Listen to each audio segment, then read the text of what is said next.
Bonsoir mes chers amis, nous voilà encore une fois réunis ce soir pour clôturer le livre de Bereshit Be'ezrat Hashem. Alors, chaque fois qu'on arrive à la clôture, c'est véritablement, je pense, chaque clôture est une aventure, mais chaque cours est aussi une aventure, puisque ce sont surtout ces parachiotes de Bereshit qu'on va clôturer avec Vaïchi. Vaïchi, il a vécu, mais Vaïchi aussi qui contient toutes les brachot que Yaakov va proférer à tous ses enfants, et pas simplement des enfants, puisqu'il s'agit aussi des tribus qui vont former le futur peuple d'Israël.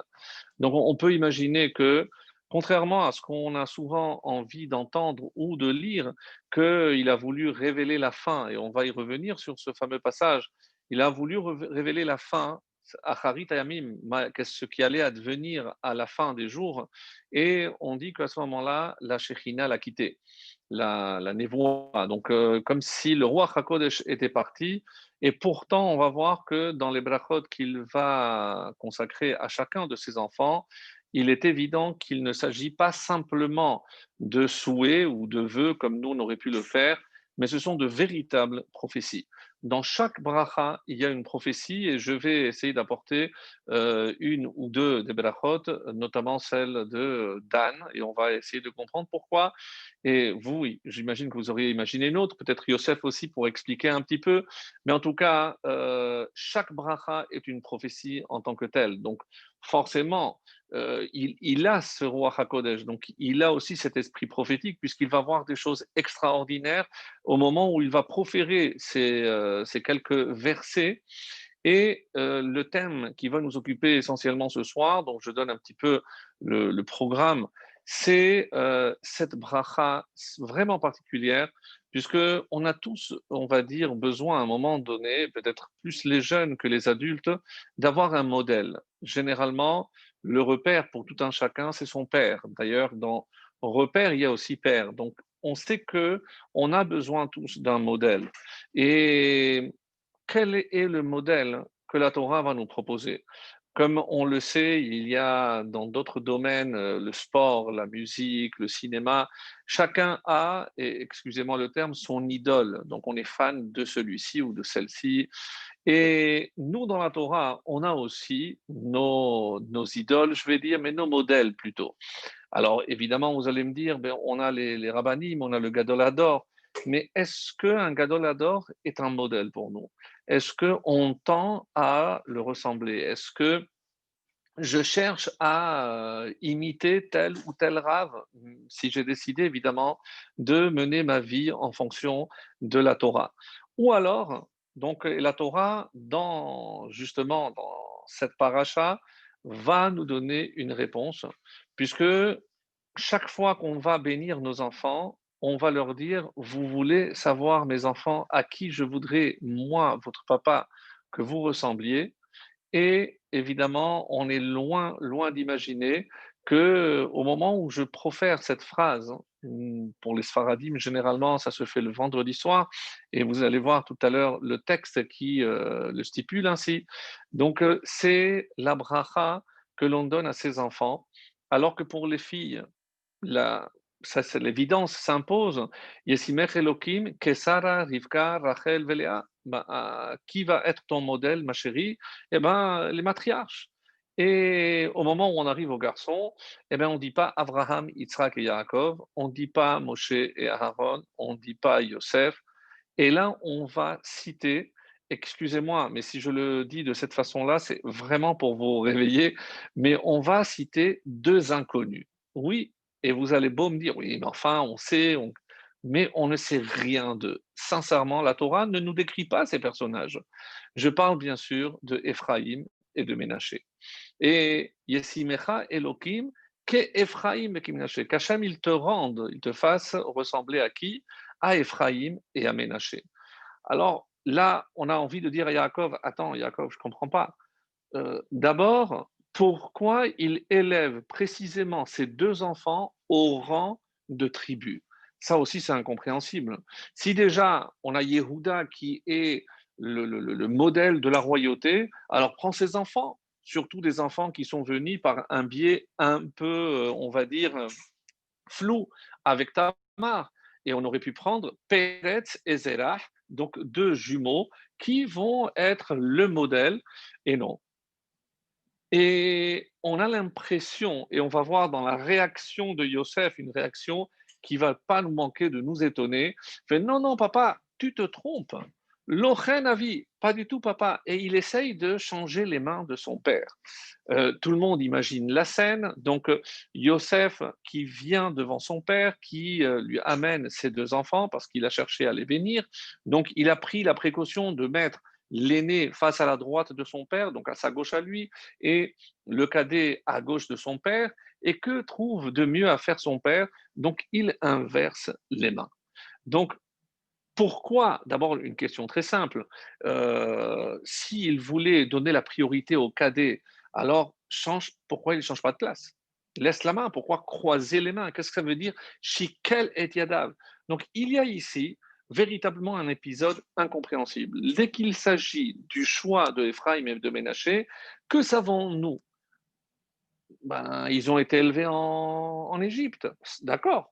Mais est-ce que Yaakov n'a pas eu peur de susciter à nouveau cette jalousie au sein des frères? Pourquoi les enfants de notre frère Yosef?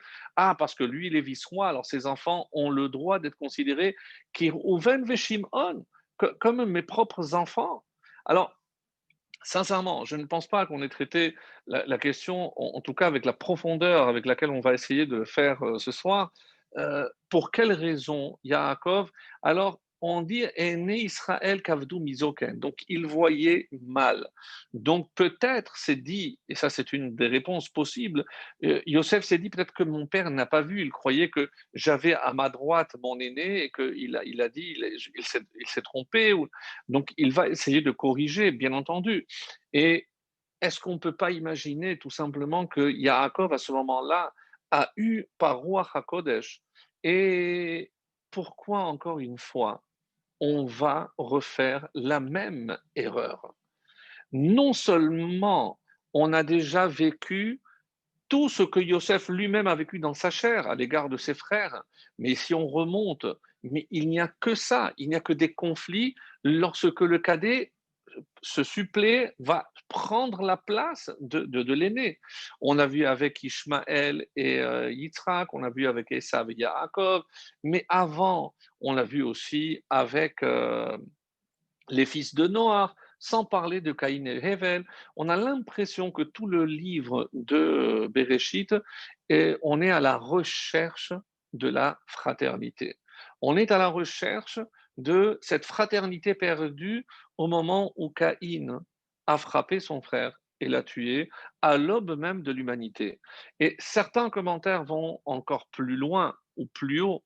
Oui, mes amis, rappelez-vous que ce ne sont pas que les humains qui éprouvent la jalousie, et ça, bon, on ne va pas revenir parce qu'on l'avait déjà traité, mais la Lune était jalouse du Soleil. Pourquoi elle est plus grande? Pourquoi le Soleil est plus grand? Pourquoi moi je reçois?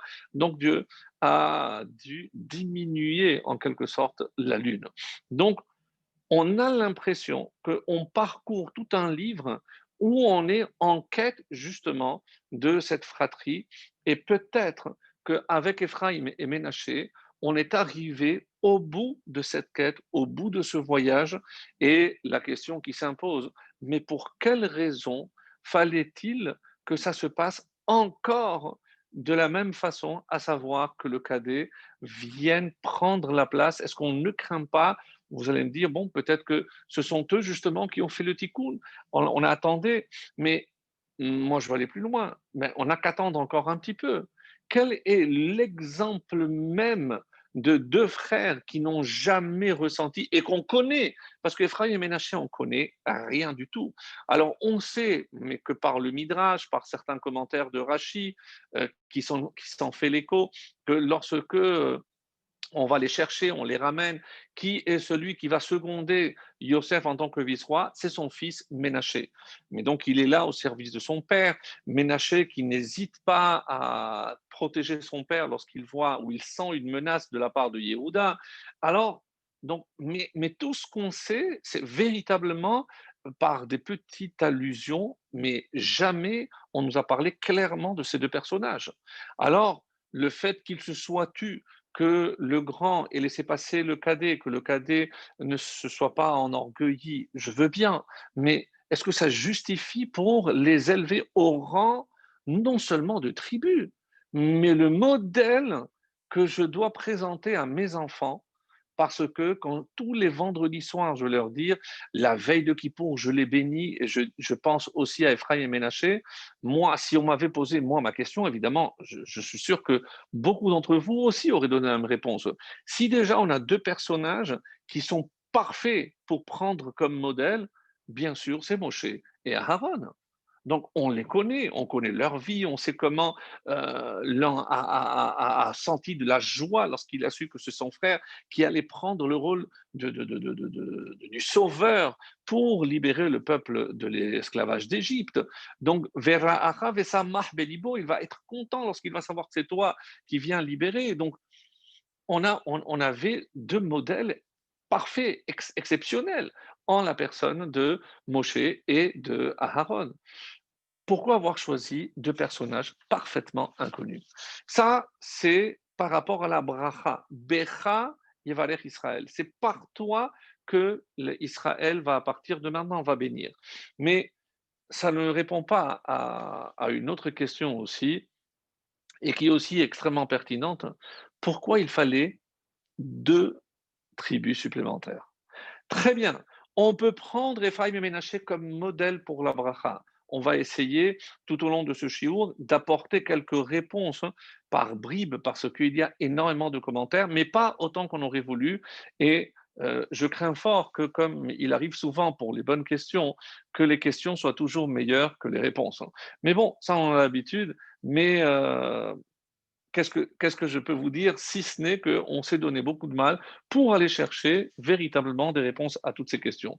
Mais je reviens donc sur cette question-là, à savoir pour quelles raisons il fallait encore deux tribus.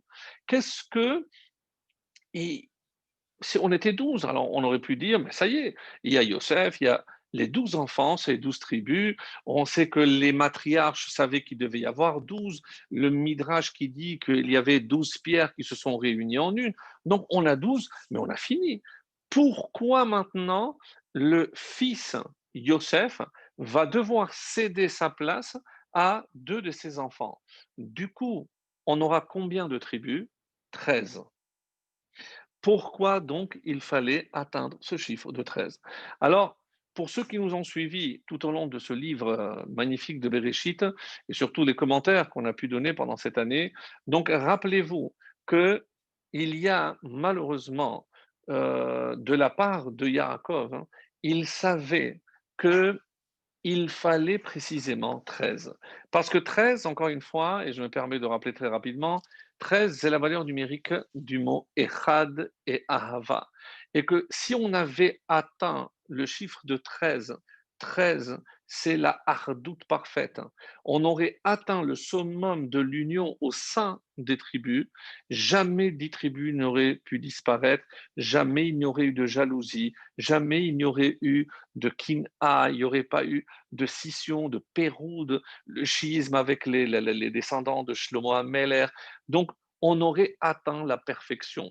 Et évidemment que ça, c'est les voies impénétrables d'Akadosh Baruch Hu, Anistarot, l'Hashem Elokeinu. Mais pourquoi ça a dû se faire comme ça? Rappelez-vous que Yaakov, quand il allait s'unir avec Bilha, c'était donc la servante de Rachel qui venait de mourir. Donc, il était évidemment dans l'esprit, dans la kavana, d'avoir un 13e enfant. Et parce que Réhouven a agi comme il l'a fait, en fait, il a empêché, parce que évidemment qu'il n'a pas couché avec Bilha, comme le laisse suggérer le texte, mais qui doit être lu avec avec d'autres notes de cantillation. C'est le seul verset qui se lit deux fois avec des théramim, des accents de cantillation différents pour nous dire attention, ne prenez pas le texte tel qu'il est écrit. Ici, il s'agit d'autre chose. Et si on considère que c'est une faute, pourquoi? Parce qu'il a empêché son père d'avoir le 13e enfant. Donc, quelque part, Yosef donc ne va avoir que deux enfants. Binyamin, de son côté, en a eu 10. Et ça, on va aussi lire un texte extraordinaire qui va certainement vous bouleverser pour comprendre qu'est-ce qui se cache derrière cela. Mais Yaakov, dans son fort intérieur, savait que le but, c'est d'atteindre le chiffre 13. Parce qu'en atteignant le chiffre 13, on ne peut attendre la shlémout parfaite au sein du peuple juif. Donc, certains disent, oui, mais c'est les 12 tribus avec la Shekhinah. Oui, c'est vrai. Mais lorsqu'on voit aujourd'hui, les 10 tribus sont disparues. Donc, il y a eu la vente de Yosef, il y a eu... Alors, c'est comme ça qu'on va expliquer, c'est que si on avait eu 13 dès le départ, eh ben, il n'y aurait pas eu de place, on a dit, ni à la séparation, ni à la jalousie, ni à la haine.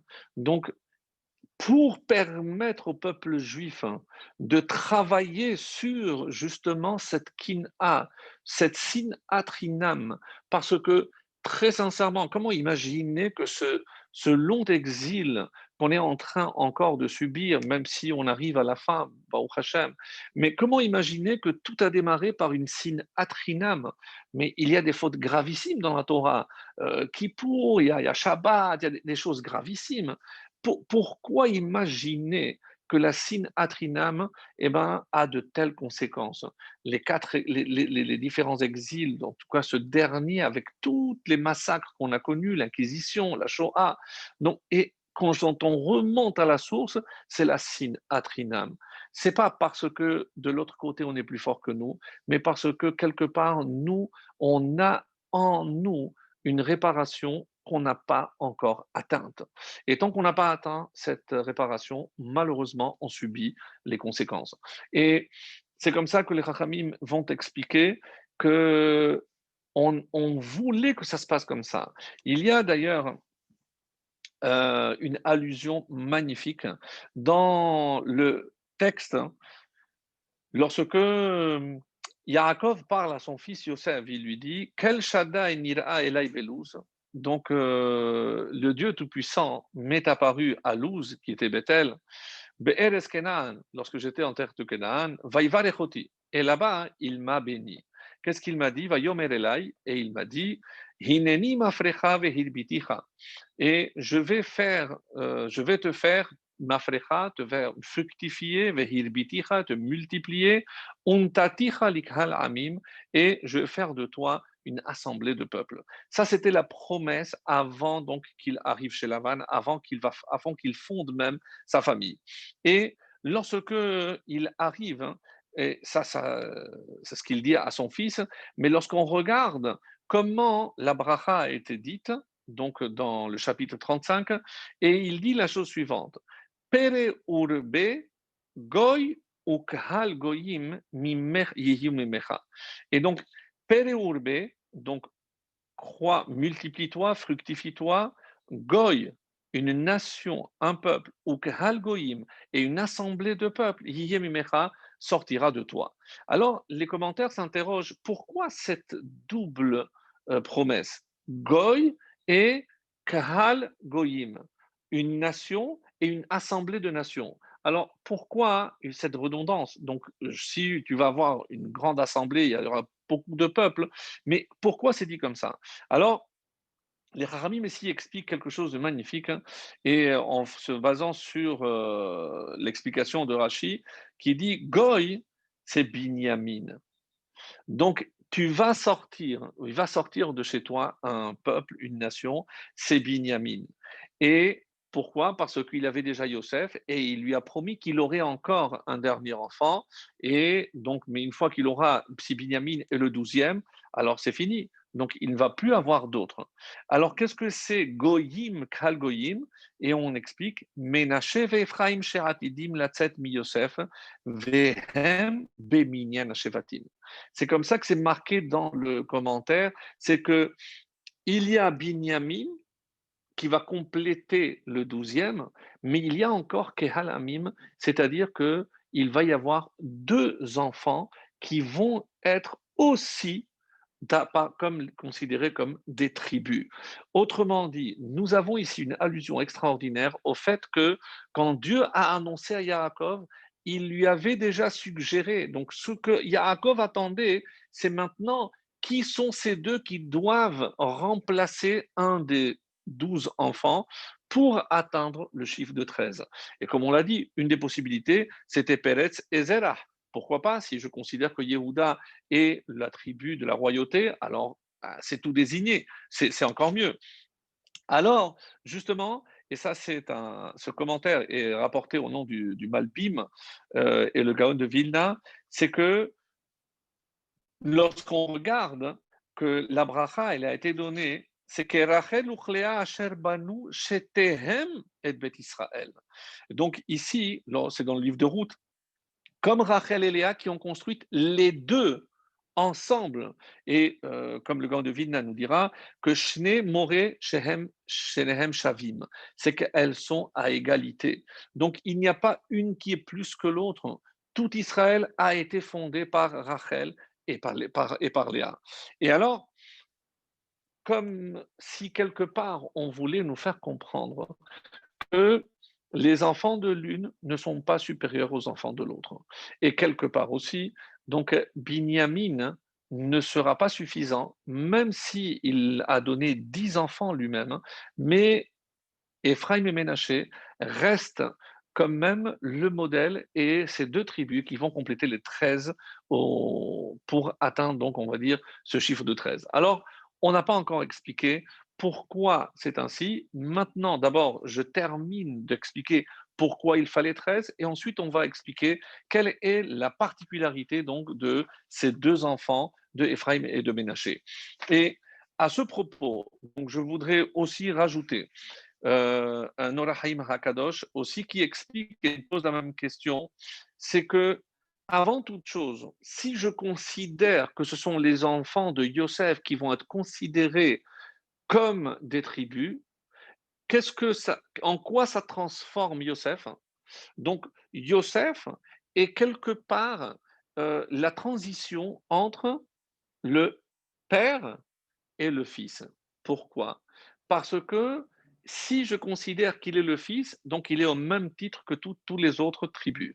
Si je considère qu'il est au titre de père, donc ça veut dire que comme les Havot, donc lui aussi fait partie des Havot, donc des pères fondateurs, et donc ses enfants automatiquement deviennent au même titre que les autres enfants des tribus. Et c'est ça, par exemple, que va nous expliquer un auteur que je ne cite pas souvent parce que, bon, généralement, il est très profond et la vérité, c'est qu'il va vraiment dans les profondeurs des choses. C'est le Rav Hutner dans son ouvrage Pachad Yitzhak. Et il dit comme ça, Mikan vaelach, mitanefet hi min dargata abahut, dargata shevitut. En fait, lorsque je prends tout le livre de Bereshit, qu'est-ce que je suis en train de voir? C'est que j'assiste au livre des pères fondateurs. Et c'est une notion qui, pour nous, évidemment, on a l'habitude, mais dire que c'est un père fondateur, ça veut dire que même 3500 ans après, quand moi je fais la prière, je dis Eloké Abraham, Eloké Yitzhak, Eloké Yaakov. Je connais la vie parfaitement de chacun des pères fondateurs et ce n'est pas juste un ancêtre, ça reste des avotes. Et un père, c'est, encore une fois, c'est évidemment pour nous le repère absolu. Et c'est pour ça qu'il dit, il fait cette distinction entre le patriarcat, le fait d'être considéré comme un père, et le fait d'être considéré comme une tribu. Et justement, Yosef, il est entre les deux. Alors, Mikol Makom Mati Nubo Be Yosef, qu'est-ce qu'on voit chez Yosef? Chez Aya Echad Minashvatim. Évidemment, il fait partie des 12 tribus. D'un côté, Tzad Echad. Asher Betzad Ze, Hayabo Makom Bechinat Dinyon Le Madregat Avot. Mais maintenant, on va voir qu'il va passer au rang supérieur pour faire partie des pères. Pourquoi? Chez Arematzinu, chez Aliado, chez Yosef, Keruim, Hem Kol Israël. Banéa Shel Rachel. Parce qu'il y a des allusions dans le prophète, par exemple, Amos, où il est marqué Loket Tsevakot chez Erit Yosef. Pour parler du reste d'Israël, on dit chez Erit Yosef. Et en parlant de Yosef, on parle de tout Israël. Donc, comme si c'était véritablement un des patriarches. Beofen de Hadgarata shel Madrigat Yosef hi shiftiyut krova li Yabahut. Donc, du coup, il a cette double fonction, Yosef, d'être non seulement une tribu, mais d'être aussi considéré comme un patriarche. Et où on va voir ça, mes amis aussi, eh ben, c'est dans la bénédiction qu'il va recevoir. Dans la bénédiction qu'il va recevoir, Yosef, il est clairement question du fait qu'il soit appelé Even Israël. Donc, on va le voir tout à l'heure, je vous la lis tout de suite. Vateshev be'etan kashto. Voici, puisque j'avais dit que j'allais citer quelques brachot, puisqu'on en parle. Alors, regardez ce qui était dit. Vateshev be'etan kashto, et c'est un texte très difficile à traduire. Donc, je vais le traduire, mais c'est presque impossible de l'interpréter. Et vous verrez que les commentaires, notamment de Rashi, sont très longs sur cette paracha parce que chaque bracha contient énormément d'allusions et en particulier celle qui concerne ici Yosef. Vateshev be'etan kashto, on pourrait dire comme ça, son arc s'est fermement tendu. Vayafozu zeroei yadav, et ses bras ont été parés d'or, paz, c'est de l'or pur. Miyadi, mide abir Yaakov, des mains du puissant de Yaakov. Donc si je dis du puissant Yaakov ou du puissant de Yaakov, le puissant de Yaakov c'est Hachem. Misham roe even Israël, et de là il est devenu le berger de la pierre d'Israël. Pourquoi le mot pierre? Il est devenu le berger d'Israël, il fait partie des 7 bergers. Pourquoi de la pierre? Alors, Darshu Chazal, comme les Chachamim, ils interprètent, et c'est dans l'Ekartov, rapporté par Torah Shlema, Misham Roy Even, que symbolise ce mot Even? Av Eben. De là, il y a une allusion à ce que Yosef est considéré aussi bien comme Av, comme père, que Ben, que comme un fils. Shari Yosef, qu'il a vive et Echav, parce que c'est lui qui a nourri, bien sûr, tous ses parents, toute sa famille, et comme un Even, la pierre sur laquelle, celui qui a soutenu en quelque sorte tout l'édifice de, d'Israël.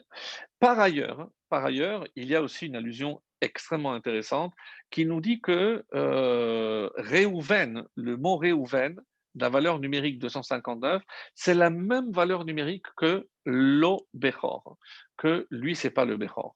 Lui, c'est pas le Bechor parce qu'il a perdu la Bechora, parce qu'au moment où Yaakov était en train de s'unir à Léa, il pensait à Rachel, donc il ne pouvait pas être le Bechor tant attendu, et que lorsque je prends Yosef Bemilouo, c'est-à-dire avec toutes les lettres pleines, c'est-à-dire Yud, c'est Yud, Vav, Dalet, etc. Yosef Bemilouo, c'est 235 qui donne exactement Ha Bechora. Donc Yosef a en quelque sorte récupéré la Bechora qui lui revenait, parce que si je considère que sa véritable femme c'était Rachel, donc Yosef est considéré de ce point de vue ce Bechor. Donc ça c'est pour expliquer qu'il fallait que les enfants viennent du Bechor. Yehuda évidemment n'était pas un Bechor puisqu'il est le 4e enfant, et c'est ce que on peut dire jusqu'à présent, et on va aller maintenant un peu plus loin. Pourquoi? Parce que dans l'interprétation de cette bracha, il y a aussi une autre lecture possible qui est extrêmement intéressante. Alors, comme le temps passe vite et qu'il nous reste aussi la deuxième question, mais donc je vais aborder tout de suite l'explication suivante. C'est comment interpréter la bracha de Yosef. Donc, je viens de donner une interprétation, mais on ne comprend pas à quoi fait allusion l'arc qui est tendu, à quoi ça fait allusion. Alors, vous verrez pour Rashi, si vous voulez, le pshat, mais moi, je vais aller dépasser Alors, la gematria est donnée par le Baal HaTurim. Donc, si vous voulez voir la source, c'est dans le Baal HaTurim. Donc, l'arc qui est fermement tendu, les bras, on ne comprend pas, parés d'or. Alors, comme Rachid va dire, oui, parce que il a accédé à Vice-Roi, donc il était habillé avec des parures d'or, etc. Donc ça, c'est après le pshat. Mais il y a une explication beaucoup plus profonde qui est tirée aussi. Alors, sachez que c'est dit en une phrase, en une ligne, par Rachi, mais il passe très vite. et il ne donne pas forcément les sources. Vous pourrez aller voir, c'est sur le chapitre 49, le verset 26, et c'est le Sof d'Ibur Hamatril, Nezir Echav. Alors, vous regarderez là-bas ce que Rachid dit et vous allez retrouver ce que je suis en train de vous dire maintenant. Alors, encore une fois, c'est extrêmement étonnant, mais je pense que de toutes les réponses qu'on a pu apporter, pourquoi donc il fallait 13, je pense qu'on a répondu. Pourquoi c'est précisément de Yosef?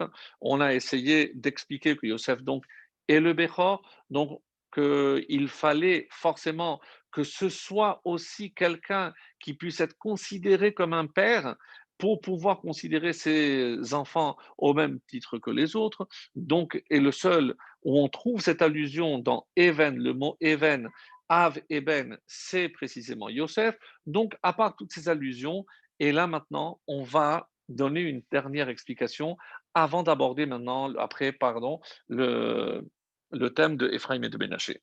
Alors, voici l'interprétation d'après Masechet Kala et c'est également dans le Talmud de Yerushalmi.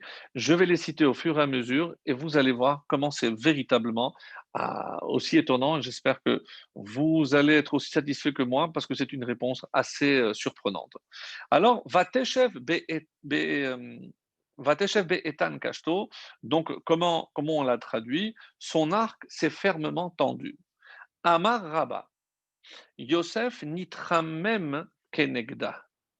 Vous rappelez qu'il y avait une allusion à un remez, au fait que Yosef a été sur le point de fauter avec la femme de Potiphar. Donc, affirmer qu'il était sur le point de fauter, c'est qu'il était quasiment en contact avec elle. Et c'est pour ça qu'ici il dit Nitramem Kenegda, il avait déjà été quasiment au seuil de la faute avec elle. Kenegda, il était face à la femme de Potiphar. Vateshev be'etan kashto, et Rabbi Shemuel Bar Nachmani, dans le Yerushalmi dit, Nimtecha hakeshet vechazra. C'est évidemment une allusion pour rester propre. Donc c'est l'arc qui s'est tendu vechazra et qui après est redevenu normal. Et c'est là où intervient ce Rashi qui dit Verabotenu darshu Kol kevishat yitro be'eshet Adonai vekoreo keshet. Pourquoi? Et on parle évidemment du fait qu'il a su se retenir au dernier moment avant de fauter avec la femme de Potiphar. Et pourquoi koreo keshet? Pourquoi on appelle ça keshet l'arc? Al-Shem, c'est sheazera yore kachetz. Parce que la semence est lancée comme une flèche. Et sans rentrer évidemment dans de plus amples explications, tout le monde comprend ici que l'allusion est claire, c'est il était aux portes de la faute. Vayafuzu zeroe yadav, et là on a dit que ses bras se sont parés d'or. Hayara ou amod mi Yosef yud bet shevatim. Parce que si Yosef a vécu tout ce que son père a vécu, Yaakov, que Yaakov a eu 12 enfants, c'est que Yosef aussi devait avoir 12 enfants. Ça, on l'avait déjà entendu. Et c'est rapporté au nom de Pirkei des Rabbi Eliezer, le chapitre 39. Zera asara shevatim. Et de ses doigts sont sorties 10 gouttes de semences. Nishtayeru sham shenayim, et il restait sur les 12 que 2 gouttes qu'il n'a pas perdues et qui seront plus tard Ménaché et Éphraïm, cités dans cet ordre parce que Ménaché est né le premier. Alors, Perush Zele Birkat Yaakov et Yosef Shofer Od Gadol Hashela. Donc maintenant, on va pouvoir répondre. Donc là, maintenant, j'ai expliqué. Maintenant, on va prendre l'explication, mes amis, et écoutez bien. Qu'est-ce qui a empêché Yosef de fauter? C'est parce qu'il a vu l'image de son père Yaakov sur la vitre, sur la glace, comme on l'a expliqué. Je suis en train, moi Yaakov, de réparer la faute de Adam. Donc comment toi tu t'apprêtes à faire cette faute? Donc par rapport au cours précédent. Mais je vous lis maintenant, d'après l'explication du Al-Shir Hakadosh, Rabbi Moshe Al-Shir, qui va reprendre cette explication et va dire la chose suivante. Et Yaakov parle à son fils. C'est pas simplement qu'il a vu l'image, il lui a parlé. Écoutez bien. Yosef, mon cher Yosef, Atidim achecha sheikatevu alavne ephod ve'ata benehem. Et c'est une autre allusion aux pierres. De quelles pierres il s'agit ici? Les pierres du pectoral. Est-ce que tu sais, mon fils, que lorsque le pectoral sera, il y aura 12 pierres et sur ces pierres seront gravés le nom de tes frères. Vous le saviez? Donc il y a le nom des 12 tribus sur les pectorales. Est-ce que tu veux que ton nom soit effacé, ne pourra plus être inscrit dans les pierres du pectoral? Miyad, et tout de suite après, qu'est-ce qu'il a fait? Vatashov be'etan kashto.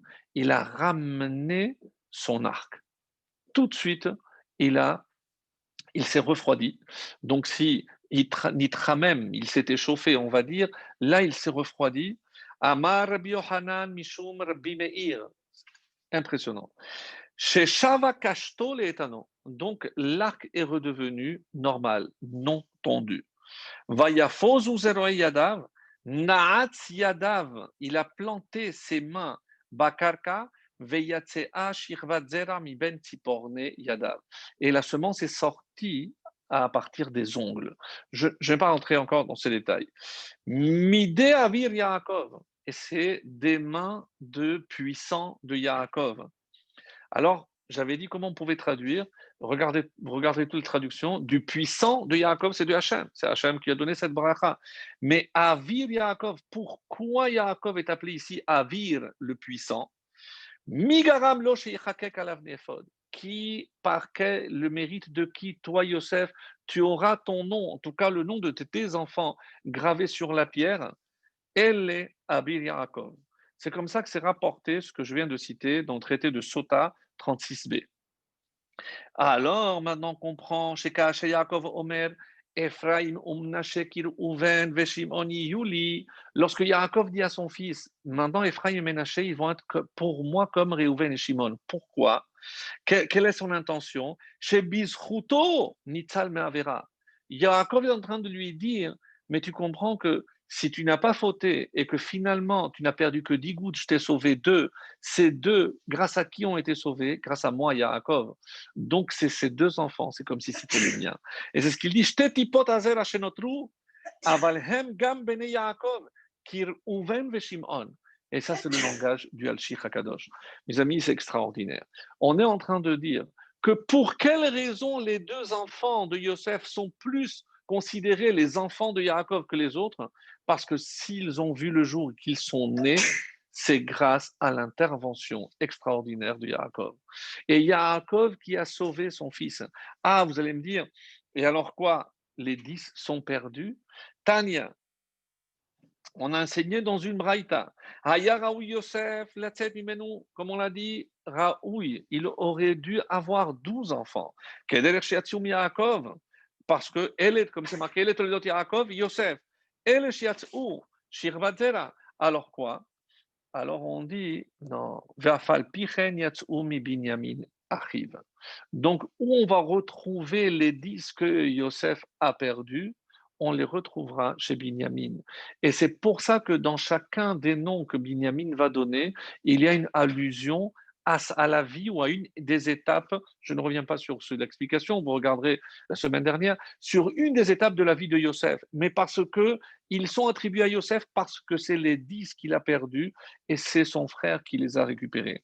Donc, c'est l'explication donc que je dis du Al-Shir, et il termine en rajoutant une autre explication, le Al-Shir Hakadosh aussi.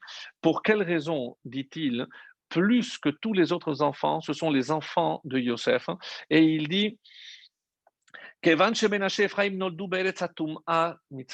ils sont nés dans une terre d'impureté, c'est l'Égypte. Et alors comment dans un endroit où sévit une telle débauche, donc on a pu on a pu élever 2 enfants d'une pureté tellement importante.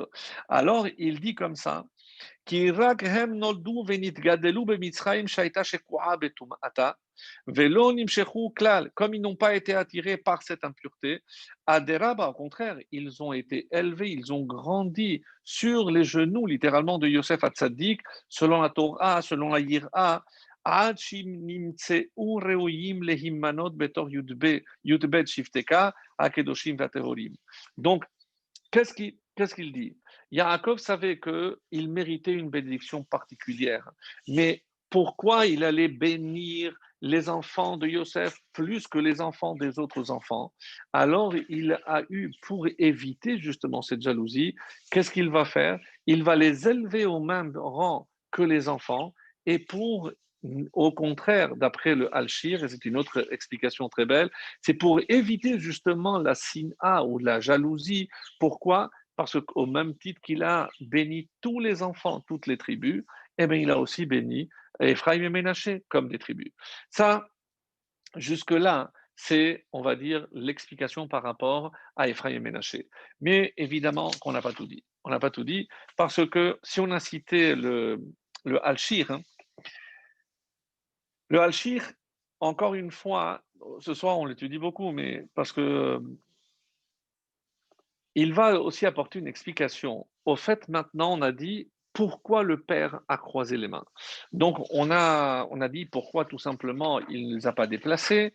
Et il y a à cela aussi des réponses très intéressantes.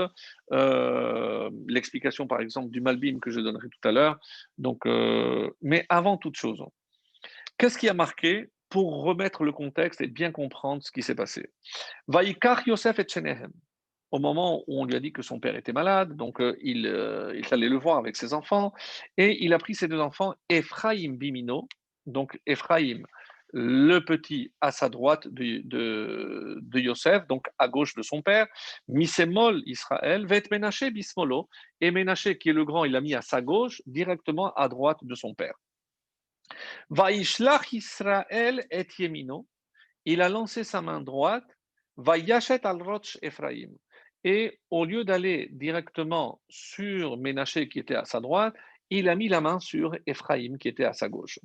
Et ensuite, il a passé l'autre main, Vetsemolo à Rosh Ménaché. Donc, il les a croisés comme ceci. Alors, Vayad Yosef, lorsque Yosef a su, Vayera Benav, évidemment qu'il a mal vu ce qu'il a fait son père. Mais enfin, papa, avec tout ce qu'on a souffert, et c'est pas que notre famille, regarde tout le livre de Bereshit. Depuis Caïn et Hevel, on a souffert de ça. Tu vas pas encore remettre une couche.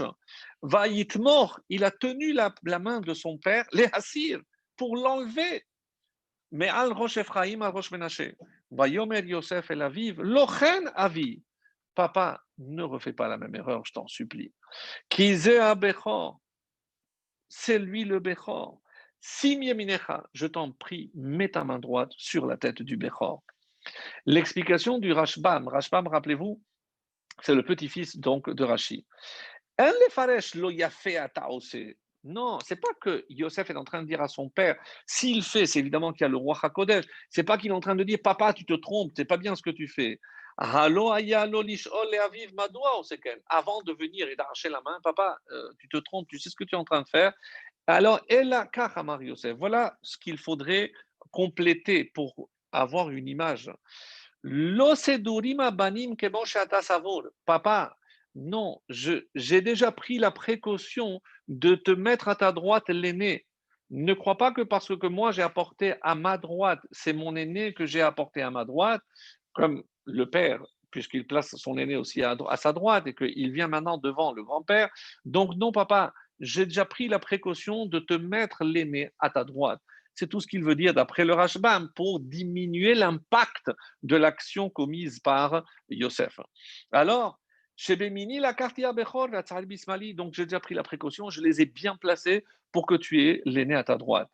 Le Al-Shir qui va contre le Rashbam, il dit mais non, pas du tout. Amar Lochenavi, lorsqu'il dit non, papa, c'est pas ainsi. Kimitmiha, donc il s'étonne. Klomar, Haïm lo saval nous car, papa, est-ce qu'on n'a pas déjà assez souffert d'échanger le cadet pour l'aîné? Ha'im lochen haya avi bema shesamta kin'a beni atzair ben achai. Tu m'as déjà favorisé au détriment de mes enfants. Regarde comment on a payé. Bekin at keton etapasim, rappelle-toi parce que tu m'as offert cette tunique. Velamatasim kin'a ben banai. Maintenant, tu vas susciter cette même jalousie, même chez mes enfants. Papa, je ne peux pas te laisser faire. Alors, vraiment, vraiment, on a ici une attitude incompréhensible. Qu'est-ce qui se passe et pourquoi il va agir de la sorte? Bien sûr qu'on est obligé, et quand je dis obligé, c'est qu'il n'y a pas de choix de dire que Yaakov sait parfaitement ce qu'il est en train de faire. Et la suite de ce que j'ai à vous dire va vous le prouver. Donc on avait deux questions. Si on ne connaît rien de Ephraim et Ménaché, donc on a apporté un peu plus, même si on n'a pas répondu.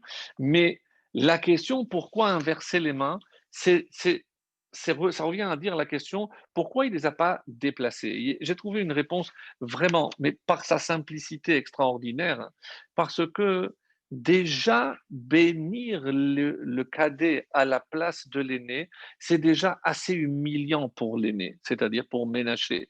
Alors que maintenant, le déplacer, même lorsque tu as quelque chose à faire, ce n'est pas une raison pour rajouter de l'humiliation gratuite. Déjà, fais ce que tu as à faire, mais tu dois toujours veiller à ne jamais humilier lorsque tu peux l'éviter, bien entendu. Et il y a énormément d'exemples dans la Torah. Donc, est-ce que vous vous rendez compte qu'on va même tenir compte de la vexation d'un ou de la peine d'un voleur? Vous savez qu'un voleur, lorsqu'il vole et qu'il égorge un animal et qu'il le vend, il doit payer 5 fois plus. Et si c'est un menu bétail, alors il payera que 4 fois. Pourquoi? On dit parce qu'il a dû se déranger, parce qu'il a porté dessus. Mais on parle d'un voleur, oui. Mais comment la Torah fait extrêmement attention, même lorsque on va exécuter quelqu'un. Si l'on allait, nous, dans un cas extrême ou un cas de zoophilie, lorsque un juif s'est rendu coupable de zoophilie, donc avoir des rapports avec des animaux, donc pourquoi l'animal devrait subir une quelconque, mais par honte pour l'homme, lui subira sa peine, évidemment la mort, mais on tuera aussi l'animal. Et l'animal, on va dire, il est la victime, mais parce qu'on ne peut pas continuer à montrer cet animal en disant oui, c'est celui avec qui, pour éviter, alors que même un tel niveau de dépravation, ce n'est pas une raison pour rajouter de l'humiliation. Mais on l'a déjà tué, il est mort. Ce n'est pas une raison.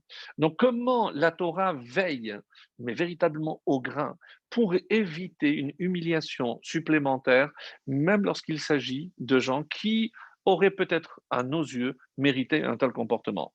Et alors, d'après le Netiv, ça, c'est l'explication que je vais donner du Netziv de Vologine, donc un mec d'Avar.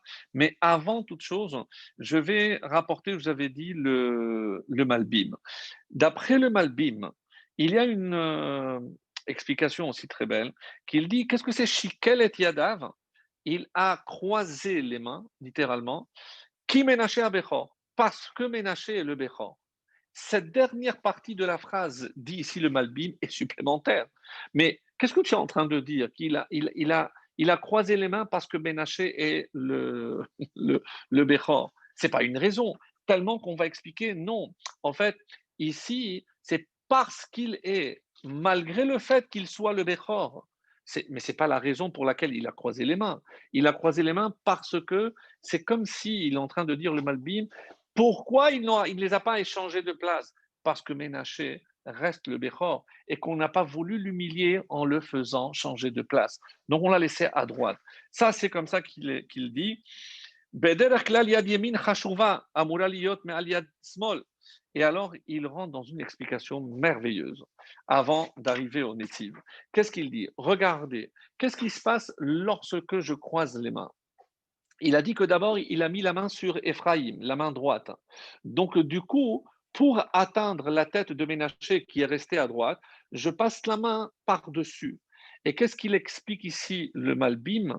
C'est que malgré tout, qui Ménaché à Bechor, et il est resté, donc sa main est allée au-dessus de l'autre main. En plaçant la main d'abord sur Ephraïm, la main droite est au-dessus. Pourquoi il a fait comme ça? Parce que qui Ménaché à Bechor, parce que c'est vrai qu'il a la main gauche, mais la main gauche est sur la main droite.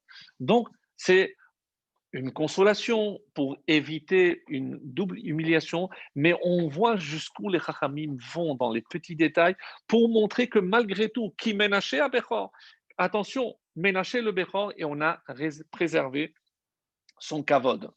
Et là, on arrive à une explication très très belle du Réamek Davar du Netziv.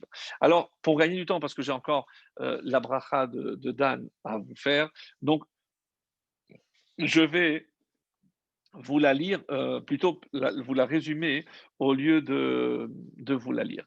Qu'est-ce qu'il dit? On est en train de dire que si Ménaché devait passer en second, eh bien, c'est plus simple de le mettre à droite. Le fait qu'il l'ait gardé à gauche, pardon. Le fait qu'il l'ait gardé à sa droite, on nous dit qu'est-ce qui a changé? Que les mains.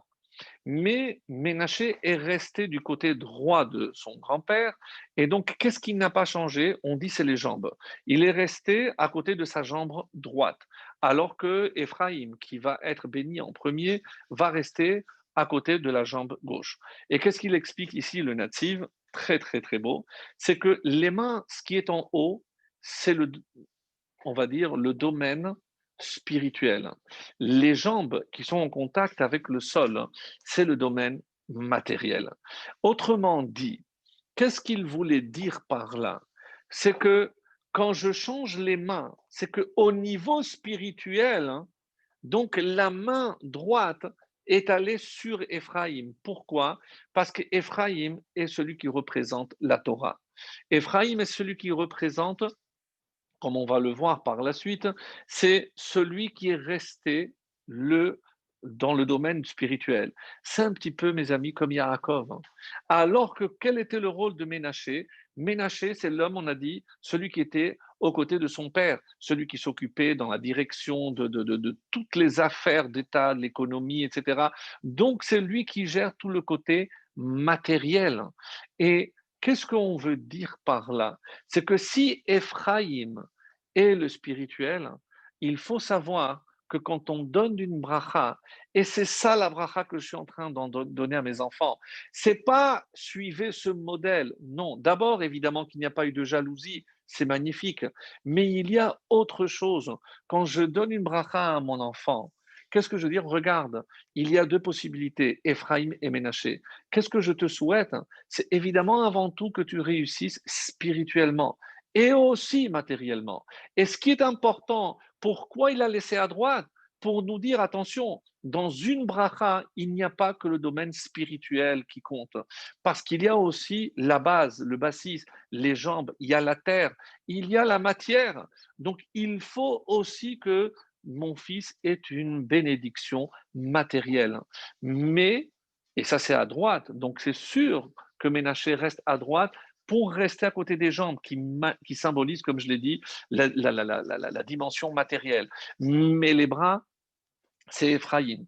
C'est-à-dire, pas pour comparer les deux enfants, pas pour comparer, parce que les deux se complètent et magnifiquement, comme si quelque part, chacun connaissait son rôle. Et quand aujourd'hui, malheureusement, on se rend compte que on vit un peu trop en regardant les autres. Comme il y a un dicton ici en hébreu, c'est que la beauté de l'autre m'enlaidit. Comment je sais que je ne suis pas assez beau? C'est lorsque je vois que l'autre est plus beau que moi. Mais il y avait, on dit un jour dans une yeshiva, un enfant, et son ami, il le voit, il est complètement déprimé. Il lui dit, mais qu'est-ce qui se passe? Je lui dis, écoute, quand je vois, je me donne tellement de mal. Je sais que je n'arriverai jamais à être quelqu'un d'important dans la Torah. Regarde, lui, il s'assoit en une demi-heure, il a tout compris. Moi, au bout de 6 heures, je n'ai pas tout compris. Ça m'a enlevé l'envie de continuer à étudier. Alors, est-ce que tu es allé voir quelqu'un? Oui, je suis allé voir le Rosh Yeshiva et il m'a dit que non, mais c'est ça, c'est plus d'efforts, c'est en fonction de l'effort la récompense, etc. je suis allé voir aussi un Mekoubal, il m'a dit, c'est mon tikkun, c'est mon Gilgul, je dois maintenant trimer pour comprendre, c'est comme ça, mais bon, je ne suis pas convaincu. Et il lui a dit, écoute, écoute, écris une lettre au rabbi. Bon, des fois, le rabbi ne répondait pas tout, il a reçu une réponse. Et une réponse avec beaucoup d'humour, en disant, tu sais, j'ai cherché dans tous les ouvrages de nos maîtres, et dans aucun, j'ai trouvé qu'il y avait une obligation d'être un gaon, d'être un génie. Contente-toi d'être toi-même. Mes amis, une réponse dans sa simplicité, mais d'une force incroyable. Qu'est-ce qu'il est en train de lui dire? Sois toi-même. Rappelez-vous cette histoire que je racontais toujours. De quoi Zoucha a peur lorsqu'on va lui poser la question? C'est pourquoi tu n'as pas été Zoucha, pas pourquoi tu n'as pas été ton frère Elimelech qui était peut-être qui avait plus mieux réussi. Mais non. Donc chacun doit être ce qu'il est censé être, sans regarder l'autre. Donc si on avait ce regard dans le monde, il n'y aurait pas de jalousie parce que personne ne peut prendre ma place et parce que, évidemment, je ne peux pas prendre la place d'un autre. Je ne peux pas me mesurer par rapport aux autres. Et ça, en quelque sorte, c'est un petit peu cette réponse que j'aimerais un petit peu peaufiner avec euh, un ouvrage qui s'appelle Igra Dekala. C'est du Bnei Issachar, pour ceux qui connaissent. Il dit Kola Torah klula be'aseret adiberot. Toute la Torah est contenue, comme vous le savez, dans la Aseret Adiberot, on le savait. Vechol aseret adiberot kelulot bedibur ha'acharon. Et tous les 10 sont contenus dans la dernière parole. Et c'est quoi la dernière parole? L'otachmod. Tu ne convoiteras pas. Vehu leitratzot begezerotav asher mana mimenu hadov anitan lahavero. Et qu'est-ce que ça veut dire? Et écoutez comment il explique. C'est savoir que tout arrive parce que c'est une décision divine. Et que Hachem, si moi je n'ai pas eu ce que mon voisin a eu, c'est parce qu'Hachem a décidé que lui il doit l'avoir et pas moi. Velachashov ki yodea hatov vehageut lechol echad. Et qu'il faut savoir et se convaincre que Hachem c'est ce qui vaut mieux pour chacun d'entre nous. Attention, n'oublie pas ce qui a marqué dans Avot, que la kin'a, elle fait sortir l'homme de ce monde. Lorsqu'il a placé Ephraim avant Ménaché, Ra'ab Ephraim shelo hitga'a. Il a vu que Ephraim n'a senti aucun orgueil. Et que Ménaché n'a pas été du tout jaloux. Ve'alken birechem. Et qu'est-ce qu'il a répondu? Becha yevarech Israël. Becha, et c'est pourquoi on ne dit pas Bachem, par vous. Becha, par votre exemple, par ce que vous représentez tous les deux ensemble, cette union parfaite entre ces deux frères. Et c'est comme ça que on pourra expliquer.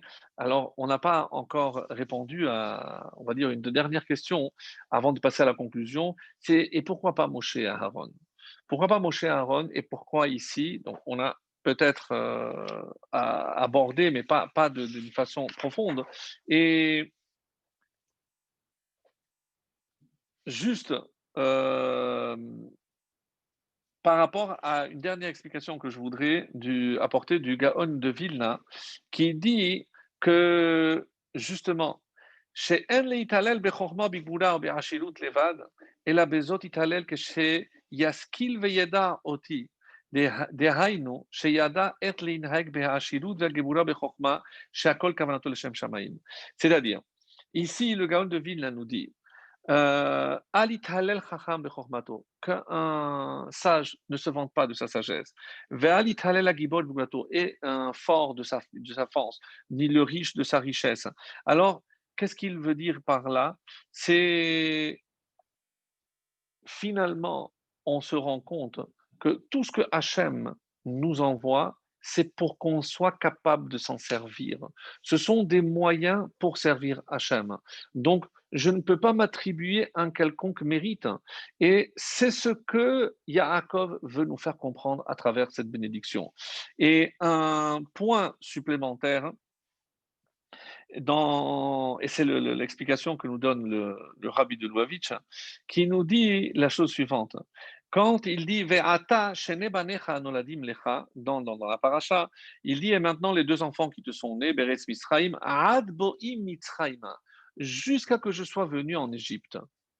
Et on ne comprend pas pourquoi il rajoute ça. Lihem, ils sont à moi, et Ephraim Kinashir Chilvunem Shimon. Alors, il dit, le rabbi, c'est quoi cette insistance? Hanoladim lecha be'eretz Misraim ahad bo'i, jusqu'à ma venue. Alors voici comment il explique. Le'omek hakesher ben Yaakov lenechadav. Heyot shehem noldu beMisraim, puisqu'ils sont nés ahad bo'i elecha. Donc avant que moi je puisse arriver. Bekar shehem gadlu be'eretz Misraim ou besviva rechoka mi Yaakov. Donc ils sont nés, ils ont grandi avant même que je vienne. Donc, pour mes enfants qui sont restés avec moi, ils n'ont pas beaucoup de mérite parce que j'étais sur eux, j'étais leur exemple, j'étais leur père, j'étais leur rave, j'étais leur enseignant. Mais tes enfants à toi, comment ils ont pu grandir avant même que moi je vienne? Et ils ont grandi au même titre que mes propres enfants. Bekar mitvatet shlemuto amitit shel Yaakov atzmo. Et c'est pour ça que si on dit évidemment que par rapport à l'explication de pourquoi pas Moshe et Aaron, parce que Moshe et Aaron ont eu le même père, ils ont eu exactement la même éducation, mais évidemment qu'ils n'ont pas ressenti de jalousie l'un envers l'autre. Mais chez Réhouven, Ephraim et Ménaché, il y a quelque chose de supplémentaire, c'est que justement, c'est pour nous montrer que même éloignés de toute forme d'influence positive, ils ont réussi à grandir malgré tout dans la Torah. Et avant de passer, comme j'ai dit, à la conclusion, je voudrais apporter une dernière explication et j'espère pouvoir bien la rapporter. Je vais le faire avec mes propres mots et pour dire la chose suivante. On a dit que quand je dois élever mes enfants, il y a deux façons de faire. À savoir, si mon fils fait quelque chose ou il me demande quelque chose que moi je ne veux pas l'acheter. Soit je dis, il faut s'éloigner, c'est très dangereux, un portable, un jeu, peu importe. Donc, non, tu comprends pas que c'est très dangereux, regarde ce qui peut arriver, etc. Donc, c'est quelque chose de mal, il faut s'en éloigner. En hébreu, une expression pour ça, c'est sur mera. Éloigne-toi de quelque chose qui est mauvais. Et ça, c'est, par exemple, donc quand on dit Ménaché, on regarde le nom Kinashan Yelokim, parce que Dieu m'a oublié, il m'a éloigné de la maison de mon père. Donc, c'est quelque chose, encore une fois, dans un aspect, on va dire, négatif. Par contre, Ephraïm, en Égypte, qu'est-ce qu'il a fait? Yifrani, Hachem m'a fait fructifier. Donc, il a vu le positif. Et donc, quand je dis ici le positif, donc Ephraim, qu'est-ce qu'il représente? Ah, c'est Tov. Alors, au lieu d'aller dire à mon fils, non, c'est mauvais, il ne faut pas, comment je peux aussi avoir une autre approche? Mon fils, mais tu te rends compte avec ta capacité, mais tu sais tout ce que tu pourrais faire avec ce temps-là, tu pourrais faire ceci, tu pourrais faire cela. C'est pas pour toi ça, parce que toi tu es comme ça, tu as cette intelligence. Si tu veux, je vais m'asseoir avec toi, on va faire un jeu constructif, je vais jouer aux échecs avec toi si tu veux, mais tu vas pas perdre de temps avec des bêtises. Donc, ça, c'est quoi? Ça, c'est Tov. Et c'est deux façons, finalement, de voir le monde, mais c'est aussi deux façons, et c'est ça ce qui est très important, mes amis, c'est deux façons, finalement, d'éduquer. Est-ce que je suis dans le sourmera et le fait que Ménaché Ephraïm, maintenant, oublié, parce que c'est vrai que d'abord, il faut s'éloigner du mal et après faire le bien. Mais l'éducation, on ne peut pas dire que c'est comme Ménaché. Ménaché, ici, il représente s'éloigner du mal. Et Ephraïm, c'est faire le positif, faire toujours du bien, regarder le positif. Donc, qu'est-ce que Yaakov finalement a fait? Ephraïm et Ménaché. Alors, il inverse. Il dit d'abord, fais le bien. Et c'est le rabbi, donc c'est évidemment très chassidique. Pourquoi? Parce que qu'est-ce qu'il est en train de dire ici? Dans cette vision, un peu avec de chassidoute, c'est toujours apporter de la lumière pour faire reculer l'obscurité. Donc, je ne peux pas lutter contre l'obscurité si je n'apporte pas de la lumière. Et c'est ici ce qu'il veut dire. Dans les mots du rabbi, c'est aussi très beau. Et Surmera aliede, shemit kashrim tmidit im bet avi, parce que je suis toujours connecté avec la maison de mon père. Oulam yad, mais quelle est la finalité? Qu'est-ce que je dois atteindre? Rua aliyah shacharea. C'est pas simplement m'éloigner du mal, mais je dois aussi atteindre le bien. Ephraim, et ça c'est Ephraim, c'est voir le positif. Velachen bebirkat Yaakov shehi netinat hakoach milemarla. Donc comme Hachem, quand nous on bénit nos enfants, on fait descendre et c'est pour ça que d'ailleurs je ne l'ai pas dit, mais pourquoi le vendredi soir? On dit parce que le vendredi soir, toutes les écluses, toutes les tzinorotes, tous les tuyaux, on va dire en quelque sorte, les canaux sont ouverts pour recevoir la bracha. Et c'est pour ça qu'on profite du vendredi soir, comme c'est rapporté dans un livre qui s'appelle le livre de la vie, Sefer HaChaim, qui est écrit par le frère Rav Betzalel, le frère du Maharal de Prague. Donc il a écrit Noagim Haolam She'a'av Mevarech et Aben, le père bénit son fils, quand Beyom HaKiddush, le jour où on fait le Kiddush, c'est-à-dire Erev Shabbat, le vendredi soir. Pourquoi? Les fiches Tinore Abrachot Petuchim, parce que tous les canaux de la bracha sont ouverts. Ve'al tehi birkat ediot kalla be'enecha. Ne dis pas, mais qui je suis moi, je ne suis rien, je suis juste le Père. Qu'est-ce que moi je peux proférer une bénédiction? Attention. Gash, et il a aussi Gash, Gam Yeshtam Acher, et il donne deuxième explication très belle. Les filles chez Derech Ha'av, chez Kohes Albeno. Parce que des fois, hein, évidemment, le père, il s'emporte, il s'énerve, et on met Kalelo Kolim Hashavua. Il va le gronder pendant la semaine, il va avoir des propos très sévères à l'égard de son fils, Vechen Harav, ou le maître par rapport à ses élèves, Velachen, Makdim Levarecho Bitrilat Hashavua. Donc en fait, qu'est-ce qu'il fait? Makdim Refoua la Maka. Comme il sait que la semaine, il risque de s'énerver et tenir des propos où il va dire des méchancetés peut-être à son fils, alors ne tiens pas compte. Je commence d'abord par la bracha. Sache, mon fils, que je te veux du bien, que je veux la bracha. Et ne fais pas attention si pendant la semaine après, je te dis des choses inconvenantes.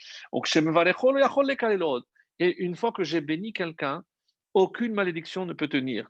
Al-derer ou barer velo shivena. Une fois que j'ai lancé une bénédiction, je ne peux pas l'annuler. Et donc, même si je rajoute après une malédiction, elle ne tient pas. Pourquoi? Parce qu'il est béni. Donc, une très très belle explication qui n'est pas forcément très connue. Et c'est pour ça qu'il est bon de le faire au début de la semaine. Voilà, donc ça, et on va entamer la dernière partie de notre cours. Donc, pour résumer, on a compris pourquoi il fallait 13, donc c'est l'union parfaite. Pourquoi on a choisi Yosef? Parce qu'il fallait que ce soit aussi un Av et un Ben en même temps. Et Ephraim et Ménaché, qui incarnent chacun on va dire, une dimension, un petit peu comme Caïn et Hevel, l'homme spirituel et l'homme matériel. Donc Esav et Yaakov aussi, il a compris qu'il fallait toujours ces deux dimensions, la dimension matérielle, la dimension spirituelle, mais attention qu'on ne fasse jamais passer en priorité la dimension matérielle avant la spirituelle. Donc je dois me préoccuper de l'avenir spirituel de mon enfant avant de son avenir matériel. Ce n'est pas qu'il réussisse dans les études qui compte, mes amis, c'est qu'il réussisse en tant que descendant d'Abraham, Yitzhak et Yaakov, et en ayant toujours ce modèle de Ephraim et Ménaché, qui beaucoup plus que Moshe Aaron, parce que Moshe Aaron ne représente pas cette dimension de matériel et spirituel, bien entendu, comme le font aussi bien Ephraim et Ménaché, quelque part aussi parce que cet exil allait être long, et que comme il nous a transmis cette force d'éduquer nos enfants dans les valeurs de la Torah, loin de la maison du Père, quand tu les as fait grandir en Égypte, nous, on a grandi quasiment tous en dehors d'Israël, sans pouvoir avoir ce lien extraordinaire avec la Kedusha de la terre d'Israël. Et Baruch Hashem, grâce à cette bénédiction, on est aujourd'hui de retour à la maison. Et je vais terminer ce cours par une autre notion très très belle aussi. Et c'est pour ça que si j'espère qu'on ne va pas dépasser les 10 minutes pour se maintenir, mais c'est tellement beau. Et ça rentre évidemment dans ce que nous disions dans l'introduction, à savoir que la paracha de Vaïchi symbolise la fin, la Géoula. Et pas seulement à travers tous les exemples que nous venons de donner, on sait qu'on va plus grandir en dehors d'Israël, dans la Galoute, on a besoin de nous inspirer de ce modèle de Ephraim et de Ménaché, mais parce que clairement, Yaakov Avinu a voulu révéler justement la fin des temps. Comme il a dit, réunissez-vous, je vais vous dire ce qui va arriver à la fin des temps. Et ensuite, il répète, maintenant rassemblez-vous et écoutez-moi. Donc, à deux reprises, apparemment, et là, les Chachamim disent qu'il y a eu une perte de névoie et on n'a pas voulu qu'il révèle la fin des temps. Et pour cause. Parce que, évidemment, vous pouvez imaginer que si on connaissait la date de la délivrance finale, qu'en aurait-il été de toutes ces générations qui savaient que de leur temps, ben, ils n'auraient jamais eu la chance de voir la délivrance. Et comment ils auraient pu arriver là-haut dans le ciel et répondre à cette question qui se trouve dans Masechet Shabbat, Tipita l'Ishua, est-ce que tu as espéré en la délivrance? Et on va essayer d'expliquer, c'est dans Masechet Shabbat 31a, où on nous dit que lorsqu'on se présentera là-haut, on va nous poser la question, est-ce que tu as espéré en la délivrance?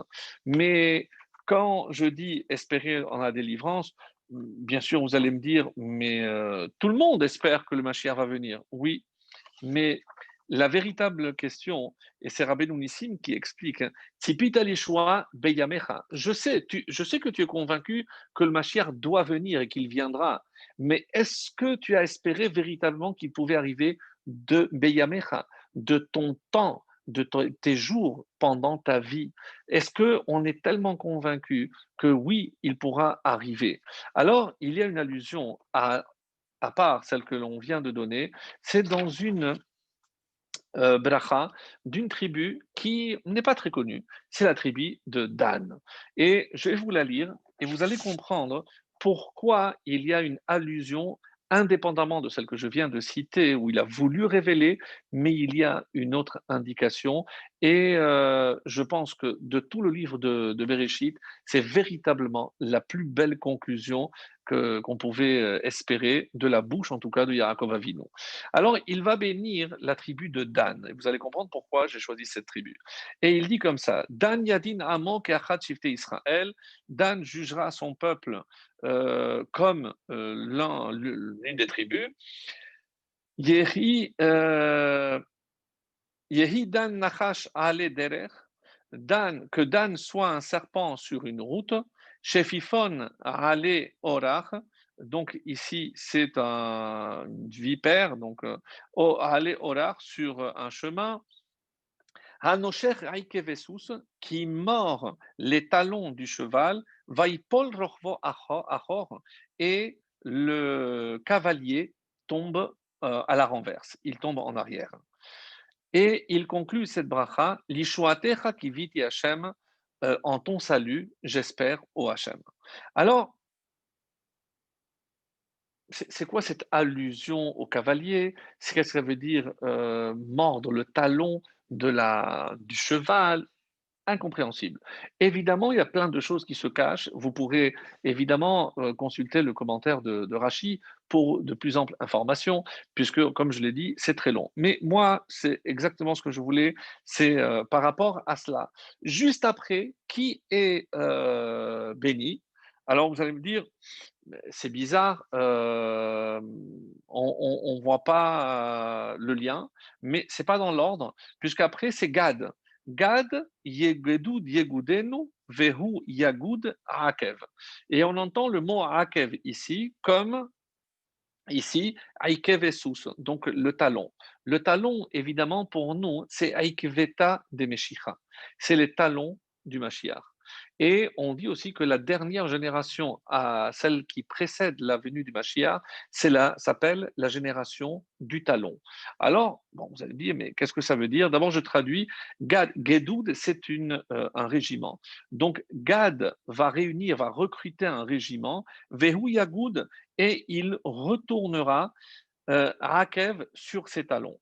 C'est très difficile parce que Vehu Yagoud, et ça n'a pas vraiment de sens. Nous, on a traduit ça par il retournera. Et l'explication simple, c'est quoi? C'est que Gad, qui devait, Réhouven et Gad, je vous rappelle, étaient à l'est de la Jordanie. Donc, eux, ils vont aller livrer bataille, ils vont conquérir la terre et ensuite, ils vont faire marche arrière, ils vont revenir s'installer de l'autre côté du Jourdain. Ça, c'est d'après le Pshat. Mais on écoute notre explication de Rachi qui essaie de nous faire comprendre mais pourquoi Dan, qu'est-ce qu'il y a de particulier. Et écoutez bien, Dan Yadin Amo, qui il va juger son peuple. Et d'après Rachi, comment on traduit? Il va venger son peuple.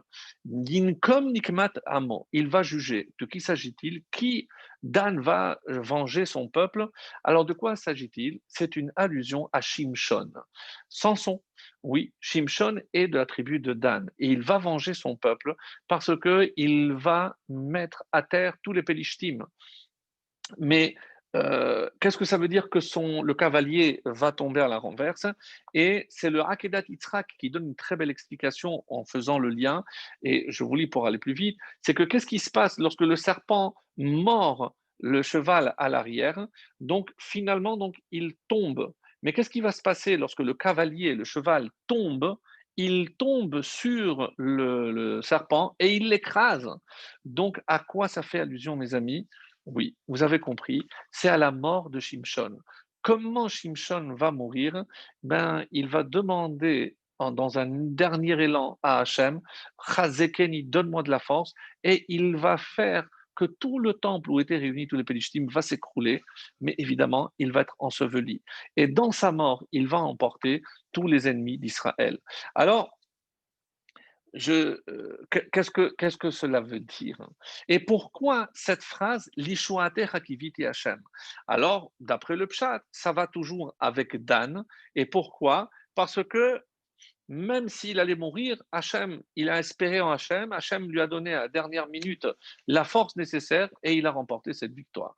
Et après, on passe à Gad. Ça, on aurait pu se contenter de faire cette explication. Alors, et c'est pour ça que d'après Rashi, l'Ishuatecha kiviti Hashem, c'est pas une prière de Yaakov. Parce qu'on aurait pu dire l'Ishuatecha kiviti, qui parle, kiviti, c'est Yaakov. Donc, et d'abord, c'est un autre verset.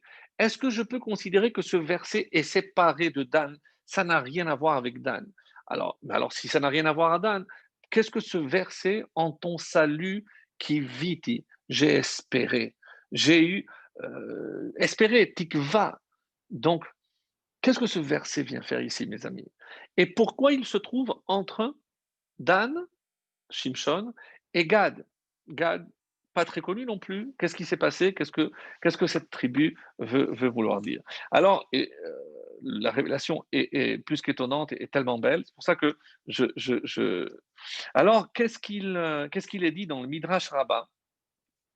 Écoutez bien. Les filles Shaya Yaakov Avinu Roe Oto, Vesavur Bo Sheu Melech HaMashiach. La preuve que Yaakov Avinu avait le roi HaKodesh. Et quand il a fait la bracha, il a vu Dan, il a dit waouh, il y a Shimshon, il va venger, mais c'est un être extraordinaire, un nazir, c'est magnifique. Mais il était convaincu qu'il était le Mashiach. Mais après, il a vu qu'il est mort. Ah, alors, qu'est-ce qui s'est passé? Kevan Shera'a Oto Shemet. Ah, il a dit quoi? Af Zemet, mais lui aussi, il va mourir. L'Ishuatecha kiviti Hashem. Même si il a vu que celui qui aurait pu être le Mashiach est mort, il n'a pas perdu cette espérance. Tout de suite, sans transition. L'Ishuatecha kiviti Hashem, Amar Rabbi Yitzhak, Hakol bekivui. Il faut toujours espérer. Yisurin, que les Yisurin qu'Hachem il envoie, c'est parce qu'Hachem il doit les envoyer. Kedushat Hashem bekivui. Zechut Avot bekivui. Ta'avato shel olam haba bekivui. Il faut jamais perdre l'espoir qu'on pourra atteindre cet objectif. Alors, qu'est-ce qui se cache dans l'Ishuatecha kiviti Hashem? Mitot tzipia ligula shelema. Mes amis, quand j'ai dit qu'il nous a transmis peut-être le plus beau message qui soit, Yaakov Avinu, elle s'est enfermée dans ces trois mots. L'Ishuatecha kiviti Hashem. En qui je dois placer mon espoir de rédemption, c'est uniquement Hashem. Pas dans le vaccin, pas dans les médecins, pas dans l'économie, pas dans Lishuatecha kiviti Hachem. Uniquement en toi, Hachem. Je ne peux espérer qu'en toi. Et c'est pour ça qu'on va voir que ce terme de Hachem est très étonnant. Vous savez pourquoi?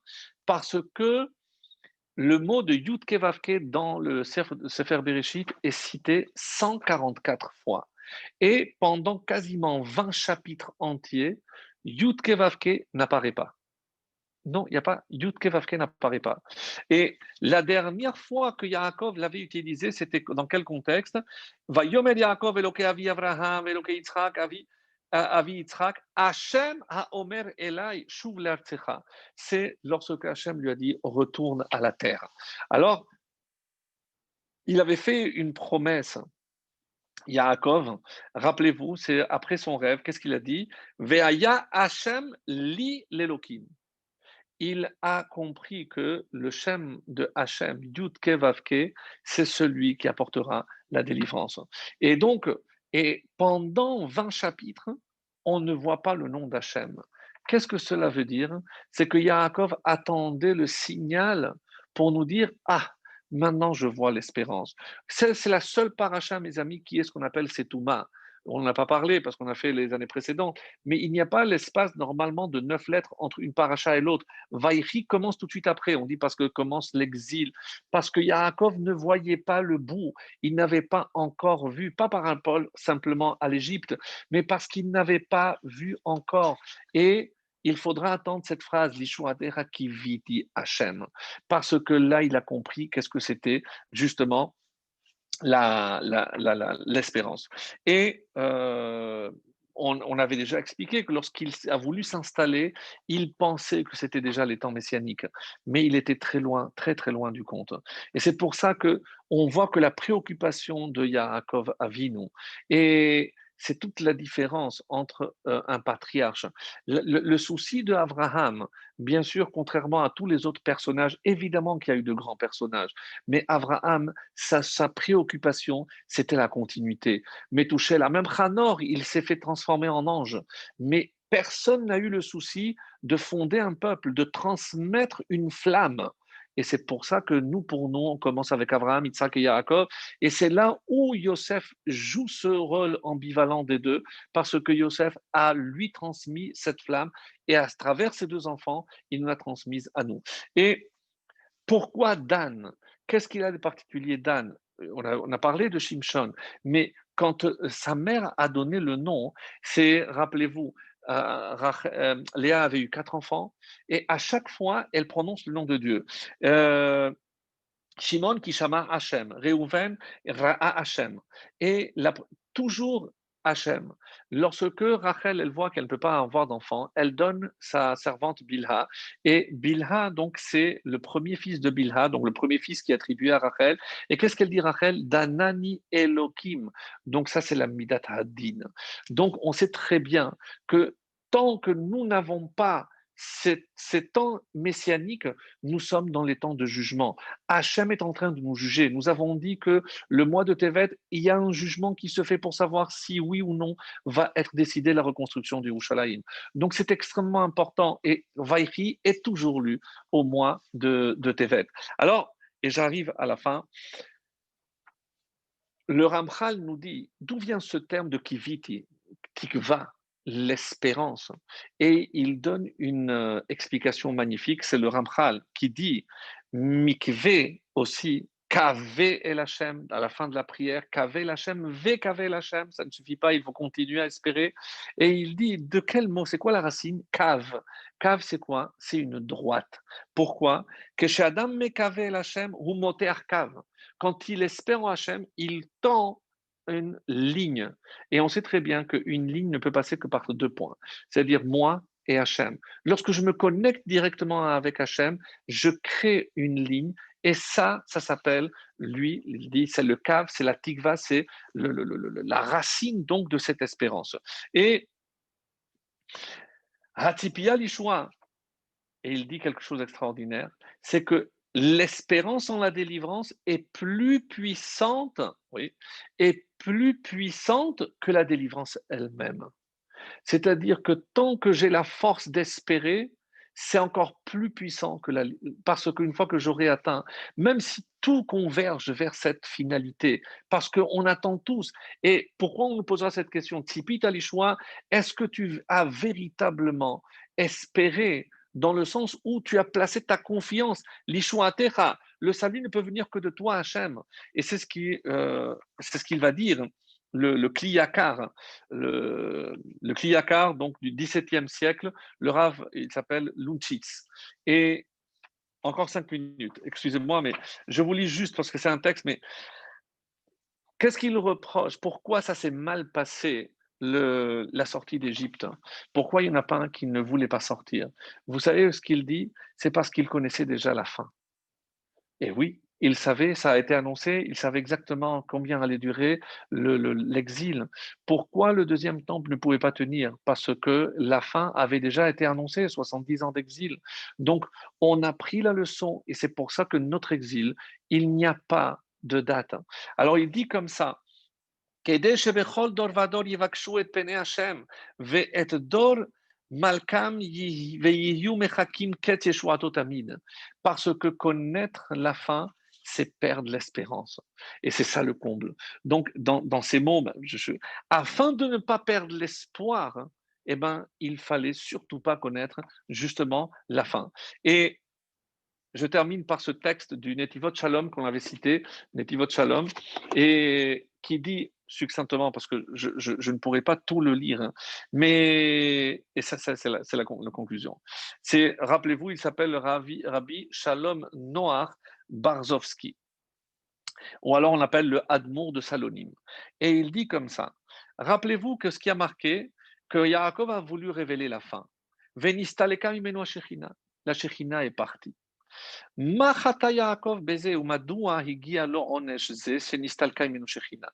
pose une question très simple. Pourquoi il a perdu la Shekhinah? Pourquoi la Shekhinah l'a quitté? C'est une punition. Mais en quoi il a fauté?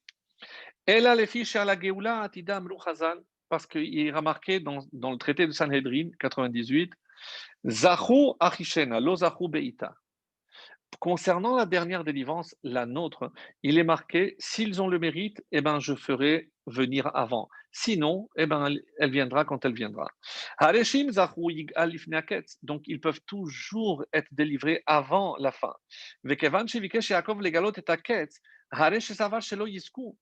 Donc, vouloir donner l'extrémité, le quête, la fin, c'est déjà juger que le peuple n'allait pas avoir le mérite d'avancer la fin des temps. Et c'est ça la faute, ce qui est très beau. La reine et c'est ça la faute. C'est pour ça qu'il a été puni comment? La Shechina l'a abandonné. Et c'est pour ça que comment il va se rattraper au moment où il va faire la bénédiction, donc il rattrape en disant Lishuatecha kiviti Hashem. Ce verset constitue la réparation à cette faute qu'il a mal jugée. Et c'est pour ça, Shebo Gila Shaf Kodem Aketz Velifne Azman, c'est que si je place ta confiance en toi, ma confiance, mon espoir, eh ben je peux atteindre la Géoula. Yesh derech Geoula. Et c'est pour ça, chez Aliedeze Af, Imlozahu, même lorsqu'ils n'auront pas le mérite et qu'ils ne sont pas aptes à recevoir, Imakivouille, le fait d'espérer, Zesod Hageoula. C'est le secret de la Géoula, mes amis, se trouve justement en l'espérance. Et c'est ça qu'il va dire. She'atipia lishua hisod hageoula. C'est ce qu'il faut retenir de ce qu'il veut dire ici. Et c'est ce que le Hadmour de Salonim essaie de nous faire comprendre. Quelque part, il n'a peut-être pas révélé la fin, et la Chassidoute va reprendre, puisque le Rabbi Lubavitch va aussi prendre cette idée-là, mais elle est du Netivot Shalom, de l'Admour de Salonim, qui dit qu'il n'a peut-être pas révélé la fin, mais il nous a transmis autre chose. C'est l'espoir. La Tipia Bishua, c'est savoir que chaque génération peut être méritante de recevoir le Mashiach. Ah, nous, on va se dire, oui, mais est-ce que nous, on est plus méritant qu'Abraham, et plus méritant que Yaakov, que les Tanaïm, plus Amoraïm? On sait très bien que plus on va, plus on s'éloigne, plus il y a ce qu'on appelle une chute, une décadence des générations. Oui, mais de notre côté, qu'est-ce qui a marqué? On sait que En Mashiach ba, comme Sanhedrin dans 97, et la c'est là où on attend le moins. C'est évidemment, c'est pas par rapport à notre mérite. Nous, on est le talon, mais parce que tout le travail est fait, qui a déjà été effectué par nos ancêtres, c'est pour nous amener nous. Et maintenant, et ça c'est la cerise et la conclusion. Et quel rapport maintenant avec Gad? Qu'est-ce qui a marqué dans Vehu Yagud Rakev? Écoutez bien, c'est magnifique. Qu'est-ce qu'il a vu? Pourquoi il a tout de suite sauté à Yaakov? Il a sauté à la tribu de Dan, c'est pas dans l'ordre. Et il a dit Roé Yaakov et Eliyahu Hagil Adi. De qui il descend Eliyahu Adi? De la tribu de Gad. Mais vous comprenez tout maintenant. L'Ishuatecha kiviti Hashem, et il continue maintenant avec Gad. Vehu Yagud. Qu'est-ce que c'est Hu? Hu est lui. Lui, c'est qui? Elion Navi. Et ne dit pas Yagud, mais Yaged. Il va révéler, il va raconter, il va dire qui? Rakev. Vous êtes la génération des talons. C'est Eliyahu Navi qui va venir nous révéler. Regardez comme dans tout ce qui est écrit, dans toutes ces bénédictions, Yaged Ketiv, Shehu Yimshoch Lev Israël Avihem Shebashamayim, parce que, et c'est ça la dernière touche, c'est qu'est-ce qu'il va faire Eliyahu Navi? Veshiv Lev Avot Albanim, c'est rapprocher le cœur des pères sur les enfants, les pères, les patriarches, sur les enfants, sur nous. Donc la connexion va être faite. Et quel est justement le point essentiel dans cette connexion? C'est l'Ishua Techa, ne jamais perdre l'espoir. Parce que si on garde cet espoir, Bezrat Hashem, ce descendant de Gad, Eliyahu Navi, viendra nous annoncer très très vite et très prochainement notre Géoula. Amen. Keni Ratzon.